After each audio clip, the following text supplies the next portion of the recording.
নমস্কাৰ বন্ধু-বান্ধৱীসকল, কি খবৰ আপোনালোকৰ? তো আপোনালোকক মোৰ ইউটিউব চেনেল পূৰা টিপছ এণ্ড ব্লগছলৈ পুনৰবাৰ স্বাগতম জনাইছোঁ। তো বন্ধু-বান্ধৱীসকল, এটা বহুতেই ভাল খবৰ যে ফাইনেলি আহি গ'ল আছাম পুলিচ ABUB APRৰ ছেকেণ্ড কাট অফ লিষ্ট। তো যিসকল বন্ধু-বান্ধৱী আছাম পুলিচৰ ABUB APR কনষ্টেবলৰ ফিজিকেল টেষ্টৰ ফাৰ্ষ্ট কাট অফ লিষ্টত নাম অহা নাছিল, তেওঁলোকৰ বাবে এইটো এটা বহুতেই ভাল খবৰ, কিয়নো এতিয়া তেওঁলোকেও ৰিটেন এক্সামত বহিব পাৰিব।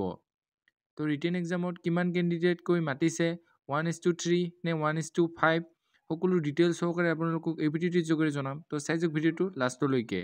তো এইখিনিতে আপোনালোকৰ ওচৰত এটা ৰিকুৱেষ্ট যে যদিহে আপোনালোকে আমাৰ চেনেলটো এতিয়ালৈকে ছাবস্ক্ৰাইব কৰা নাই, তেনেহ'লে চেনেলটো ছাবস্ক্ৰাইব কৰিব আৰু কাষতে থকা বেল আইকনটোৰ বাবে অলপ প্ৰেছ কৰিব। আমি দিয়া এনেকুৱা জব ইনফৰমেশ্যনৰ ভিডিঅ' আপোনালোকে প্ৰথমতে পাব পাৰে। তো বলক আজি ভিডিঅ'টো আৰম্ভ কৰোঁ। তো এইখিনি হৈছে state level police recruitment board চমুকৈ SLPRBত 29/3/2025ত অহা নটিচ, যিখনে বহুতৰ মুখত এতিয়া হাঁহি আনিব।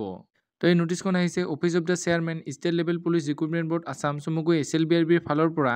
তো এই নটিচখনত কোৱা হৈছে ৰিফাৰেঞ্চ নটিচ নং SLPRB RSC constable ABN AB 6/17/2023 139 dated 10/3/2025 regarding the PET results for the recruitment of Constable ABN UB and equivalent post in Assam Police and other department।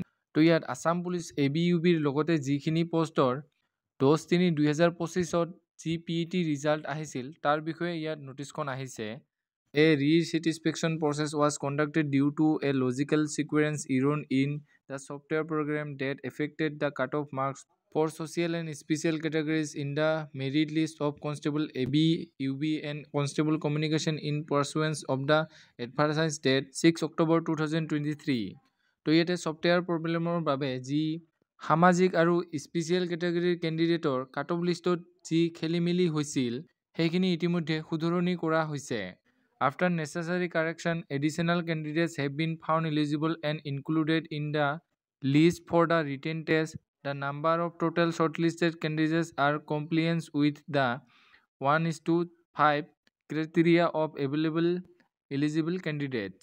প্ৰয়োজনীয় সংশোধনীৰ পিছত যোগ্য কেণ্ডিডেটজনক ৰিটেন টেষ্টৰ বাবে আৰু ইয়াত 1:5 অৰ্থাৎ এটা পষ্টৰ বিপৰীতে 5জনকৈ কেণ্ডিডেট মাতা হৈছে। তো ইতিমধ্যে ইয়াৰ ৰিজাল্টসমূহ দিয়া হৈছে। তো আপোনালোকে এতিয়াই SLPRB অফিচিয়েল ৱেবছাইটত গৈ নিজৰ ৰিজাল্টবোৰ চেক কৰি লওক।